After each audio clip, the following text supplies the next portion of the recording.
Saudações a vocês que me acompanham neste canal. Chegamos ao PL MMA de número 16. Vamos continuar com nossas leituras das meditações de Marco Aurélio.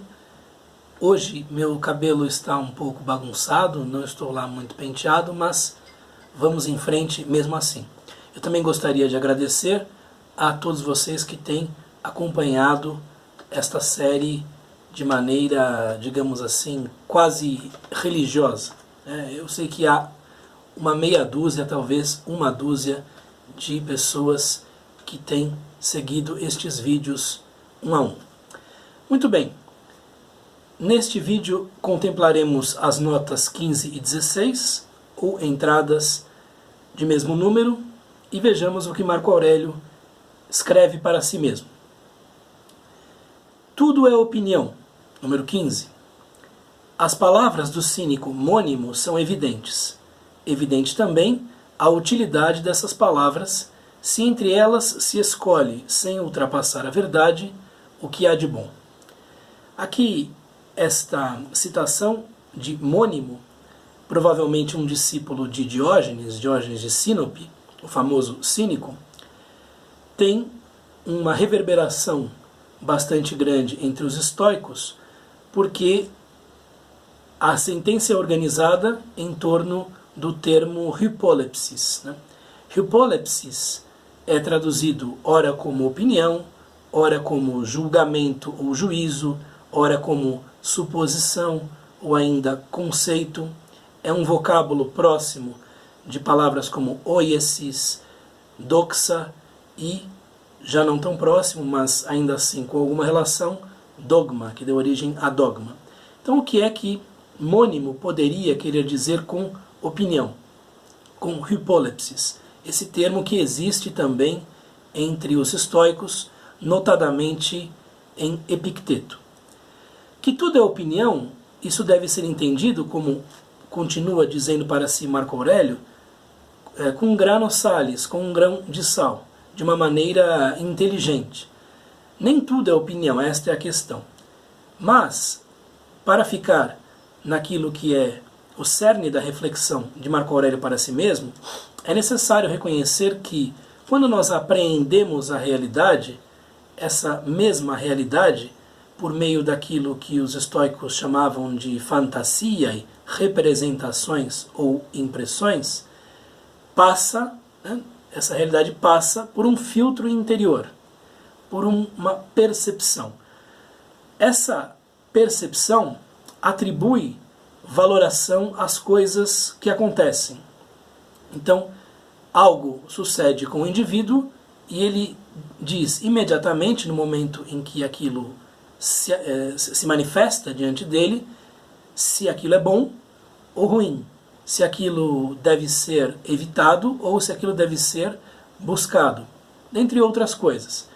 De modo que é possível dizer que tudo é opinião.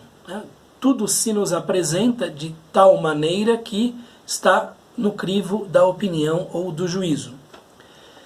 E isso nós podemos observar em nossas vidas cotidianas. Então, algumas pessoas têm mais facilidade em lidar com certos problemas do que outras. Por quê?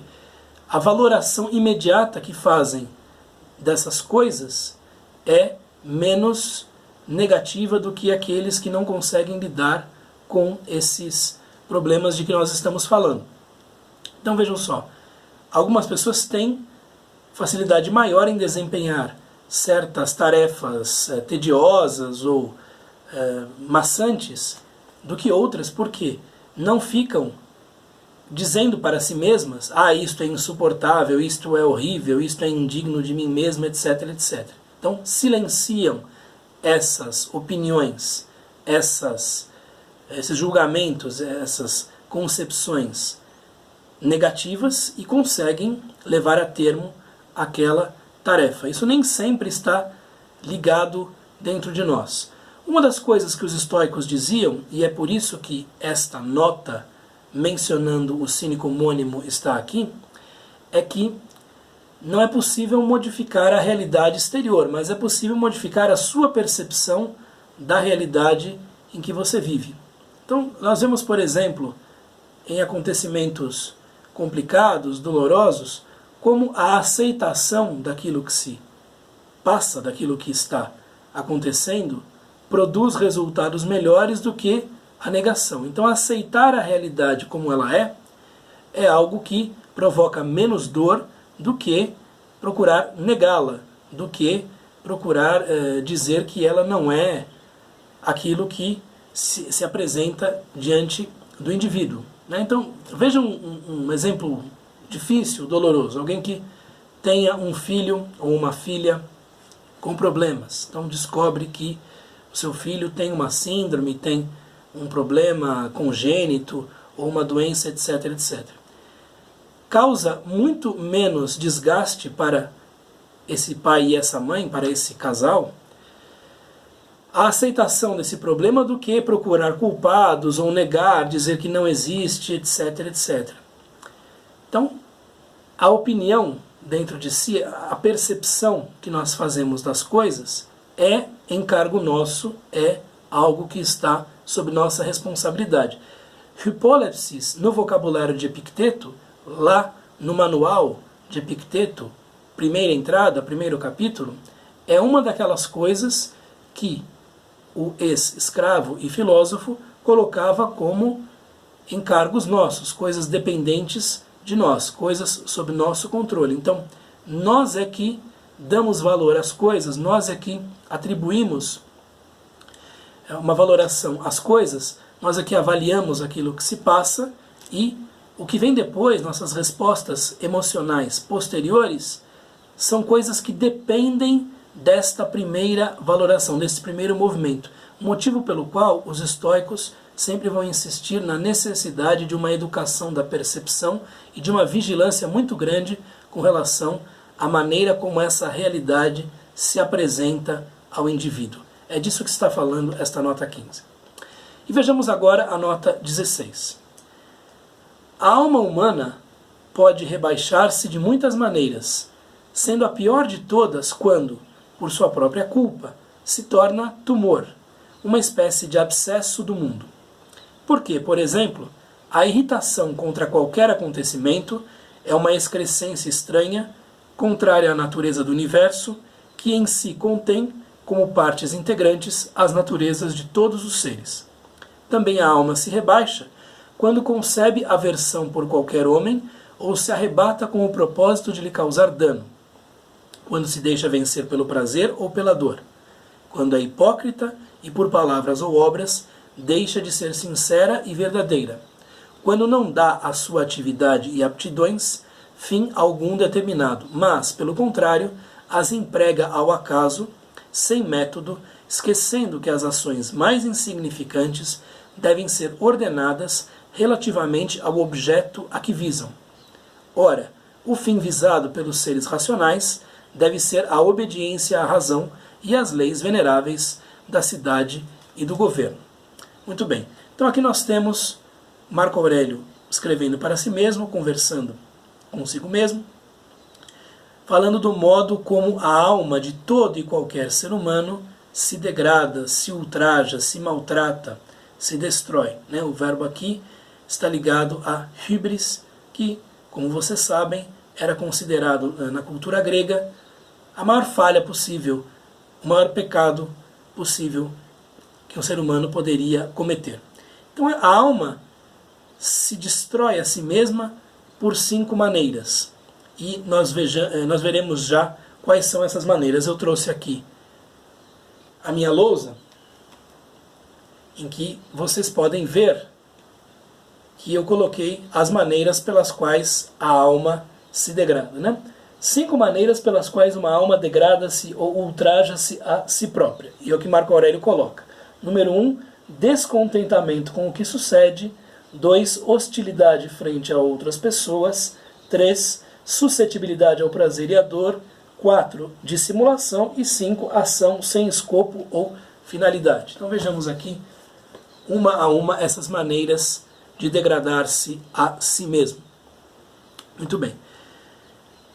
A alma se torna um apostema, se torna um abscesso supurado, cheio de pus, uma espécie de abscesso do mundo, quando se irrita contra qualquer acontecimento, Os estoicos são otimistas e atribuem ao universo uma espécie de intenção benigna na figura dos deuses. Então, tudo o que acontece, sendo processos naturais necessários à manutenção da totalidade ordenada do cosmos, da harmonia universal, é necessariamente bom para o cosmos e deve ser reconhecido como bom para as partes que compõem o cosmos. É claro que isso é complicado, é difícil, porque estamos falando da nossa própria descartabilidade, por assim dizer.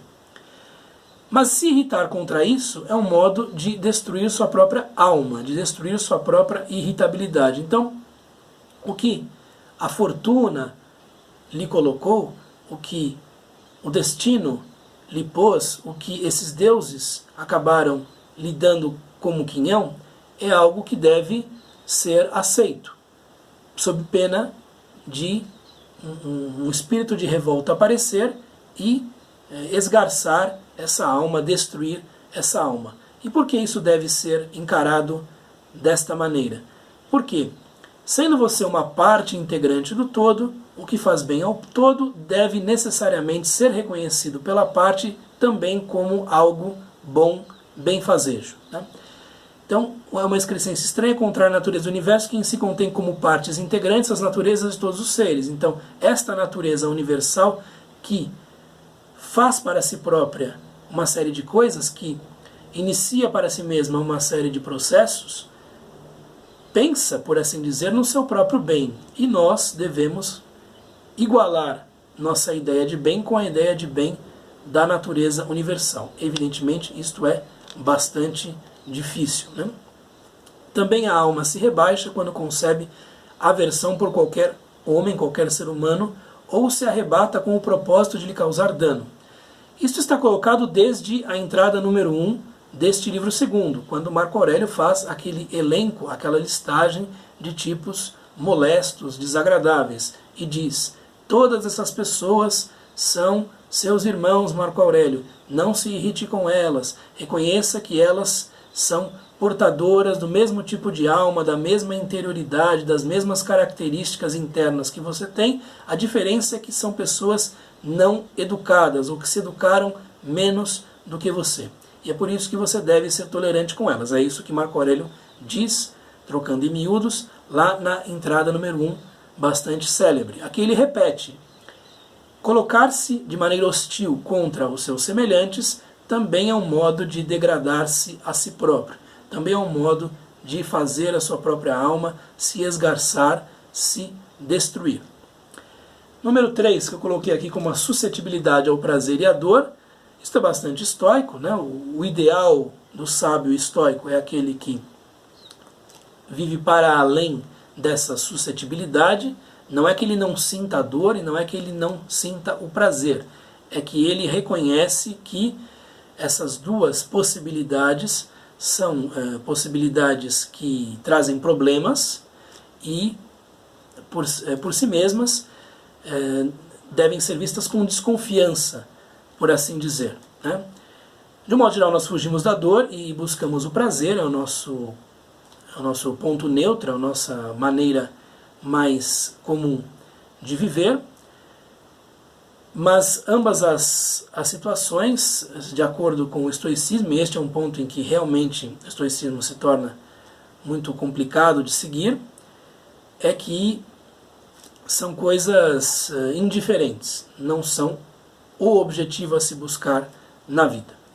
Também a alma se destrói quando o indivíduo é dissimulado, é hipócrita, finge, mente. Okay? Aqui fica evidente porque a alma se destrói. E por fim, quando age sem escopo, sem objetivo, sem finalidade, quando age de uma maneira gratuita, de uma maneira sem considerar o que é melhor, sem muita racionalidade, sem muita consciência. Então, o objetivo a que visam as almas, ou a que deveriam visar as almas, é a obediência à razão e às leis da cidade e do governo que se supõem racionais. Né? É evidente que haverá casos em que as leis da cidade e do governo não serão não serão justas. E neste caso, evidentemente, aquele que é cioso da sua própria ética deverá desobedecer a essas leis, deverá ir contra a essas leis. Mas, em geral, o grosso das leis é razoavelmente justo. E por isso a obediência a essas leis, né, deve ser algo observado. Né? Aqui o que Bruna coloca, neste final da quinta condição, da quinta maneira pela qual uma alma destrói a si mesma, é a seguinte.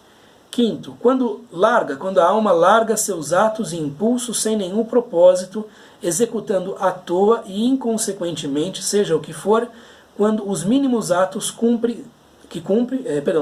se realizem de acordo com a finalidade. Então, quando cumpre esses atos que se realizam sem finalidade. E a finalidade dos viventes racionais é obedecer à razão e às leis da mais venerável das cidades e repúblicas. Então não é de qualquer república, né, como eu suspeitava. É da cosmópolis, é da cidade dos deuses e dos homens, e não da pequena cidade a que você pertence. Mas em geral, os legisladores obedecem a, pelo menos em parte, essas leis da cosmópolis, né? Pelo menos na antiguidade. Eu acho que nós concordamos com boa parte das leis, né? E é evidente que devemos seguir essas leis e obedecer a elas sempre que possível. Muito bem. Aqui com relação a esta quinta maneira pela qual uma alma se degrada a si mesma, eu me lembro de algo que foi dito por um grande estudioso da filosofia antiga e também da filosofia medieval, o professor Rémy Brague, um francês que dá aula na França e na Alemanha. Quando falava da liberdade, ele disse algo que me pareceu muito interessante. Ele diz: eu sou favorável à liberdade, porém há dois sentidos da palavra livre que não me agradam. Então eu sou favorável à liberdade, com exceção da liberdade do termo livre nestes dois sentidos. O primeiro é o livre de queda livre. Então eu sou contra essa liberdade da queda livre. Então algo que vai se destruir sem nenhum tipo de freio.